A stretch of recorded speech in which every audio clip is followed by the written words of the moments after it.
স্টোরিয়াতে আপনাদের সবাইকে সুস্বাগতম। আজকে যে গল্পটি পড়ে শোনাবো তার নাম ঈর্ষা। লিখেছেন আশাপূর্ণা দেবী। ভালো লাগলে প্লিজ লাইক করুন, সাবস্ক্রাইব করুন। শুরু করছি আশাপূর্ণা দেবীর ছোট গল্প ঈর্ষা।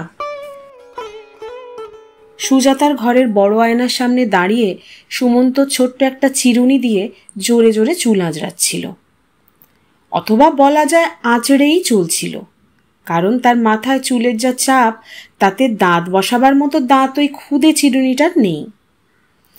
গায়ে হাত বুলোনার মতো ভেসে যাচ্ছিল সুমন্তর প্রবল চেষ্টাতেও। সুজাতা মোমবাতি নিয়ে ঘরে ঢুকে ছেলের দিকে তাকিয়ে বলে উঠল, ওটা কি হচ্ছে? চিরুনি ভেঙে যাবে তো। তোর চুলে ওই চিরুনি? সুমন্ত একইভাবে হাত চালাতে চালাতে অগ্রাহ্যের গলায় বলল, তোমার চিরুনি নেওয়া হয়নি। সুজাতা ভুরু কুঁচকে বলল, চমৎকার, খুব ম্যানার্স শেখা হচ্ছে তো দেখছি। সুমন্তদের স্কুলে ম্যানার্স সম্পর্কে বিশেষ নজর রাখার ব্যবস্থা আছে, এবং সুমন্ত নাকি তাতে সার্টিফিকেটও পেয়েছে একটা। কিন্তু স্কুলের ব্যবহার স্কুলে, তাকে বাড়িতেও নিয়ে আসতে হলে তো পেরে ওঠা যাবে না। হাত পা খোলবার জন্য তো খোলা মাঠের দরকার হয়। সুমন্ত মায়ের থেকেও অধিকভাবে ভুরু জোড়া কুঁচকে এবার মায়ের মুখের দিকে তাকালো। কোনো কথা বলল না, আবার একই কাজ করতে লাগলো। আজকাল এই এক বাহাদুরি হয়েছে সুমন্তর। ক্লাস 11-এ উঠে পর্যন্ত বোধহয় হয়েছে এটা, ইচ্ছে করে বাপ মাকে অগ্রাহ্য দেখানো। বাহাদুরি ছাড়া এটা কি? তবে বাবা বলে, তুমি আর শাক দিয়ে মাছ ঢেকো না সুজাতা, বাহাদুরি নয়, লায়েক হওয়া। দেখো তোমার ওই ছেলে কদিন পরে কি মূর্তি ধরে। এরকম সময় তোমার ছেলে বলাই বিধি। সুজাতা অবশ্য বাহাদুরি বলেই ধরে আছে এখনো। নতুন বড় হওয়ার সুখে এটা একটা নতুন শখ, এই আর কি। তবু ছেলের ওই ভুরু কোঁচকানো দেখে রাগে গা জ্বলে গেল তার, এবং মাতৃ অধিকারের শক্তিটা কাজে লাগাতেই বোধহয় জোরে জোরে বলল, বেরোচ্ছিস কোথায়? বেরোচ্ছে এটা সাজ সঙ্গতেই বোঝা যাচ্ছে। সুমন্ত তখন চিরুনিখানা প্যান্টের হিপ পকেটে পুরে ফেলে ধীরে সুস্থে বলল, কোনো একদিকে নিশ্চয়ই। কেন, কিছু আনতে হবে? কিছু আনার ব্যাপারে অবশ্য সুমন্ত এখনো এক পায়ে খাড়া। 8-10 বছর বয়স থেকে হরদম ছেলেকে দোকানে পাঠিয়ে তার এই নেশা ধরিয়ে দিয়েছে সুজাতা। সুজাতা কঠিন গলায় বলল, না, কিছু আনতে হবে না, জানতে হবে। কি জানতে হবে? এই সন্ধ্যার মুখে লোডশেডিং এর মধ্যে যাচ্ছিস কোথায়, সেটাই জানতে হবে। কেন, আমি কি হাজতের আসামি নাকি? তাই এক পা বেরোলেই সেটা বলে যেতে হবে? বাহ, চমৎকার, ক্রমশই বেশ বলচাল হচ্ছে দেখছি। তোর বাবা এখনো পর্যন্ত কোথাও বেরোলে বলে বেরোয়। স্রেফ স্লেভ মেন্টালিটি। বলে সুমন্ত সিঁড়ি দিয়ে তরতরিয়ে নেমে গেল। কিন্তু মায়ের মতো জাত বেহায়া আর কে আছে? তাই সুজাতাও সঙ্গে সঙ্গে নেমে যায় 2-4 সিঁড়ি। চেঁচিয়ে বলে, এই বেশি দেরি করিস না কিন্তু, আকাশটা দেখ, দারুণ বৃষ্টি আসছে। কথার জবাব অবশ্য পায় না সুজাতা। ঘুরে এসে রাস্তার দিকের বারান্দাটায় সুজাতা দাঁড়ায়। তরতরিয়ে হেঁটে যাচ্ছে সুমন্ত। নেহাত ছেলে বলেই বুঝতে পারছে, নইলে দেখার কথা নয়। সত্যি আকাশ কালো মেঘে ঢেকে গেছে। তার সঙ্গে চন্দ্র সূর্যের অমোঘ নিয়মের মতো লোডশেডিং এর অবদান তো আছেই।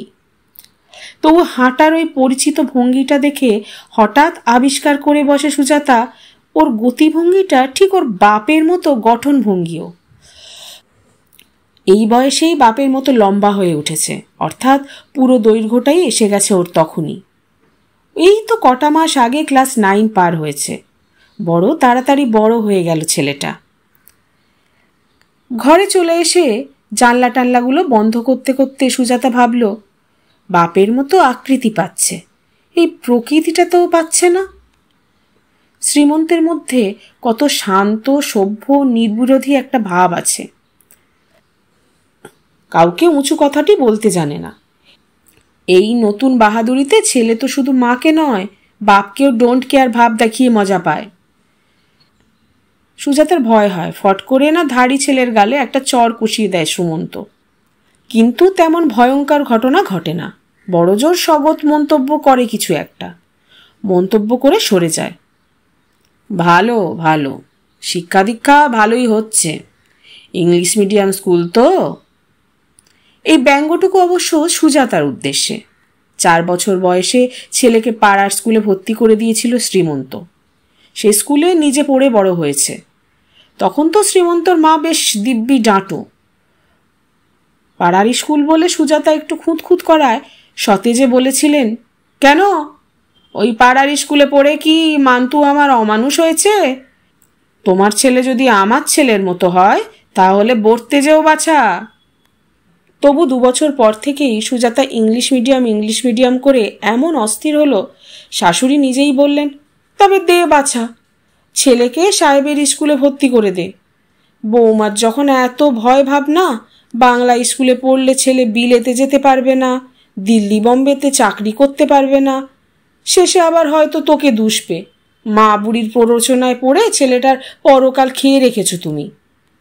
চোস্ত সতেজ কথাবার্তা ছিল মহিলার, হয়তো সেই জন্যই শ্রীমন্তর স্বভাবটা এত শান্ত শান্ত।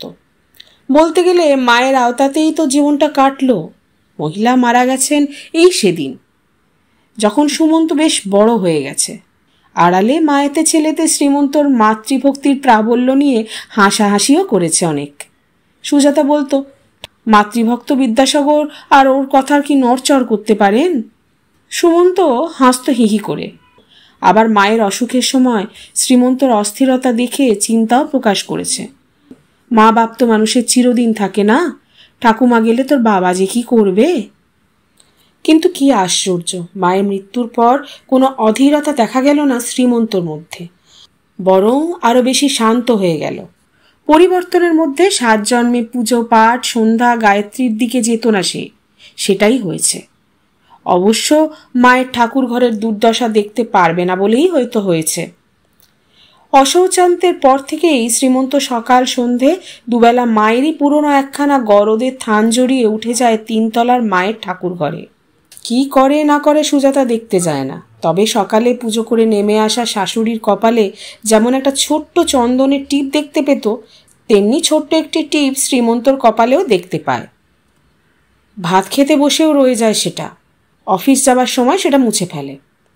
সুমন্ত একদিন হেসে হেসে বলে, বাবা নির্ঘাত একদিন বোস্টম হয়ে যাবে মা, দেখো তুমি।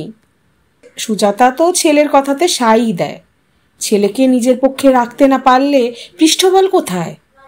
মরে গিয়েও যেন ছেলের জীবনে বেশ খানিকটা নিজের দখল রেখে দিয়েছেন সেই পরলোকগতা। অথচ কি বুদ্ধিশুদ্ধিহীন গ্রাম্য মহিলাই ছিলেন, আশ্চর্যই লাগে। শ্রীমন্তকে তো বুড়ো বয়স পর্যন্ত ধুরধুরি নেড়ে দিতেন, এটি তারই ভাষা। পান থেকে চুন খসলেই রক্ষে রাখতেন না। শ্রীমন্তর ছোট বোন খুকুর শ্বশুরবাড়ি ভবানীপুরে, এই ঢাকুরিয়ার বাড়ি থেকে নেহাত কম দূরে নয়। তবু প্রতি সপ্তাহে বোনকে দেখতে যাওয়া চাই। কোনো কারণে একটা সপ্তাহ বাদ গেলেই মহিলা অনায়াসে বলতেন, তোর যে একটা বাপ মরা ছোট বোন আছে, সেটা বোধহয় এবার ভুলতে চেষ্টা করছিস মন্তা। আর আশ্চর্য, পরদিনই বোনের প্রিয় খাদ্য গড়িহাটার দোকানের ডালমুট আমসত্ত্ব সোনপাপড়ি নিয়ে ছুটত তার কাছে। মাতৃভক্তির পরকাষ্ঠাতেই বোধহয় এখনো হপ্তায় হপ্তায় খুকুর বাড়ি যাওয়াটি অব্যাহতই আছে। আজই তো যাবার সময় বলে গেছে, খুব সম্ভব খুকুর বাড়ি হয়ে আসবো, দেরি হলে ভেবো না। সুজাতা বলে ফেলেছিল, এই তো গেলে সেদিন। শ্রীমন্ত কিছু বলেনি, জুতোর ফিতে বেঁধে হাত ধুয়ে চলে গিয়েছে। তা বলে সুজাতার ছেলের মতো ভুরুও কোঁচকায়নি। দেরি হলে ভাবতে বারণ করেছিল শ্রীমন্ত, তবে দেরি করল না, এসেই গেল ঠিক সময়। বলল, খুব বৃষ্টি আসছে মনে হলো, তাই আর নামলাম না, টানা চলে এলাম। এসেই যথারীতি মায়ের ছেঁড়া গরদ গায়ে জড়িয়ে সবে ঠাকুর ঘরে গিয়ে উঠেছে, আর তখনই নেমে এলো সেই বৃষ্টি, যে নাকি এতক্ষণ নাব্য করে ভয় বাড়াচ্ছিল। কিন্তু ভয়ের কি থাকতো যদি সুমন্ত বাড়ি থাকতো? বাড়ির লোকেরা যদি বাড়িতে থাকে তাহলে বেদম বৃষ্টির মতো মজার আর কি আছে? কিন্তু এখন বাড়ির আসল লোকটাই তো বাড়িতে নেই।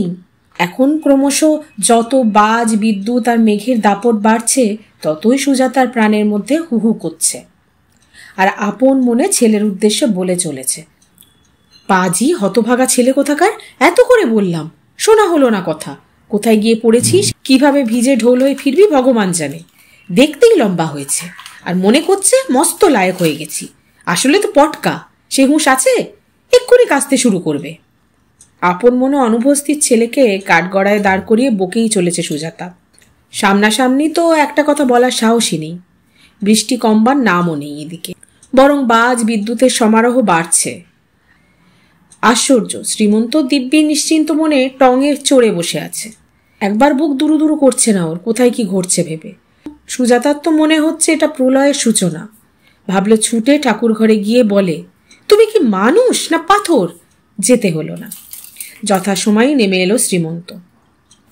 থান গরজ ছেড়ে সুতি ধুতি পরে চায়ের টেবিলে এসে বলল, বাবু বুঝি এখনো ফেরেননি? সুজাতা ক্ষুব্ধ উত্তেজিত গলায় বলে ওঠে, দেখো না, এত করে বললাম, ভীষণ মেঘ করেছে, দেরি করিস না, তবু এইটুখানি ছেলে এত কিসের আড্ডা? তুমি তো কিছু বলো না। মায়ের শত কথায়ও কাজ হয় না, বাপের একটা ধমকেই কাজ হয়। ধমক? শ্রীমন্ত চায়ের কাপটাই কপালে ঠেকিয়ে নমস্কারের ভঙ্গি করে বলল, তোমার ওই হিরো ছেলেকে আমি ধমক দেব? বলে নিশ্চিন্তভাবে চায়ের কাপে চুমুক দিতে থাকে। কড়কড় করে আবার বাজের শব্দ। সুজাতা অস্থির হয়ে জানলা খুলে দেখতে যায়। শ্রীমন্ত বলে, ওটা কি হচ্ছে? ঘর যে ভেসে যাবে। খুব নিশ্চিন্ত মানুষ বাবা, ছেলেটা কোথায় কি করছে তোমার খেয়াল আছে? কি আশ্চর্য, পাগল তো নয় যেই সময় রাস্তায় থাকবে, আছেই কোথাও বন্ধুর বাড়ি টাড়ি, আটকে পড়েছে, এত ভাবনা করছো কেন? এ কথায় আবার রাগ এসে যায় সুজাতার। মনে হয় খুব একটা বিপদে পড়ে ভিজে নিয়ে বাড়ি আসে সুমন্ত, তবে জব্দ হয় লোকটা। আর তা যদি না হয় তো আজ ছেলেকেই সুজাতা দেখে নেবে এক হাত। ওইটুকু ছেলেকে এত ভয়ই বা পাবো কেন আমি? মনে দুঃখ পাবে বলেই তো কিছু বলি না। রাত বাড়তে বাড়তে ক্রমশ বৃষ্টি কমে, থামে মেঘের ডাক, বাজের ডাক, বিদ্যুৎ চমকানি। ঝিরঝির বৃষ্টি যেন জেটটা বজায় রাখতে চেষ্টা করে। অতঃপর বাড়ি ফেরে সুমন্ত, ফেরে একখানা রিক্সা করে। কোথায় ছিলিস এতক্ষণ? কোথাও না, এই ঢাকুরিয়া মানে সুধাময়দের বাড়ি। সুজাতা এতক্ষণ মনে মনে ভাবছিল, ছেলে যদি শুকনো গায়ে মাথায় ফেরে তো দেখে নেবে তাকে। কিন্তু কি করে দেখে নেবে? ছেলে যদি বলে, তা তুমি যদি ভাবতে বসো যে আমি বাজ পড়ে মরে গেছি, তা কষ্ট তো তুমি পাবেই। আমি কি কচি খোকা নাকি যে তুমি একেবারে অস্থির হয়ে উঠলে? সুজাতা ভারী মুখে বলে, অস্থির কি সাধে হই? কচি খোকা নাও বুঝলাম, ধাত্রী তো খোকারই মতো। এই যে জলো হাওয়াটি লাগিয়ে এতক্ষণে এলে, রাতে কাঁচতে শুরু করবে তো এক্ষুনি। বলছিলে তো ভেজোনি, কই দেখি মাথাটা, যা চুলের রাস, মুছে দি ঘষে। সুজাতা ছেলের মাথায় হাত দিয়ে দেখতে আসে। এক ঝটকায় মার হাতটা ঠেলে দিয়ে বলে ওঠে সুমন্ত, আহ, ভেবেছো কি তুমি? বাড়াবাড়ির একটা সীমা আছে, বুঝলে? নিজেই তোয়ালে দিয়ে ঘষে ঘষে মাথাটা মুছে জামা বদলে শুয়ে পড়ে গিয়ে। সুজাতা স্তব্ধ হয়ে তাকিয়ে থাকে। শ্রীমন্ত ওর ঘরের দরজায় এসে একটু হেসে বলে, কিরে, মার ওপর রাগ করে না খেয়ে শুয়ে পড়লি? রাগ আবার কি? সুমন্ত পাশ ফিরে বলল, সুধাময়ের মা ছাড়লো না, জোর করে ওদের সঙ্গে একটু খিচুড়ি, বেগুনি, ডিম ভাজা খাইয়ে দিল। ও, তাহলে তো আজ তো বেশ মজার দিন গেছে। শুনলে তো? শুনলে তো? শ্রীমন্ত বলে উঠল, বন্ধুর বাড়ি খিচুড়ি, বেগুনি, ডিম ভাজা খেয়েছে। যাক, বেচারি আমরা এখন রুটি তরকারি নিয়ে বসিকে, যথেষ্ট রাত হয়ে গেছে। এখন আর লোডশেডিং নেই, দালানের দুটো আলোই জ্বালা। খাবার টেবিলের সামনে দেওয়ালে শ্রীমন্তর মার যে মস্ত ফটোখানা টাঙানো রয়েছে তার উপর আলো এসে পড়েছে। খেতে বসে শ্রীমন্ত যথা নিয়মে আগে সেই ছবির দিকে নীরব প্রণামের ভঙ্গিতে একটু চোখ ফেলে খাবারে হাত দেয়। আর কেন কে জানে সেই মুহূর্তেই ভয়ানক একটা জ্বালায় সুজাতার ভেতরটা তোলপাড় করে উঠে দুঝলক গরম জল এসে যায় দু চোখের কোলে। ওই অতি সাধারণ প্রায় অশিক্ষিত গ্রাম্য চেহারার মহিলাটির উপর ভীষণ একটা ঈর্ষা অনুভব করে সুজাতা। এতক্ষণ আপনারা শুনছিলেন আশাপূর্ণা দেবীর ছোট গল্প ঈর্ষা। কেমন লাগলো আপনাদের? কমেন্টে লিখে আমাদের জানান। আমাদের উৎসাহ দিতে লাইক করুন। যারা আমাদের চ্যানেলে নতুন তারা আমাদের চ্যানেলটিকে প্লিজ সাবস্ক্রাইব করুন। ভালো থাকুন, সঙ্গে থাকুন।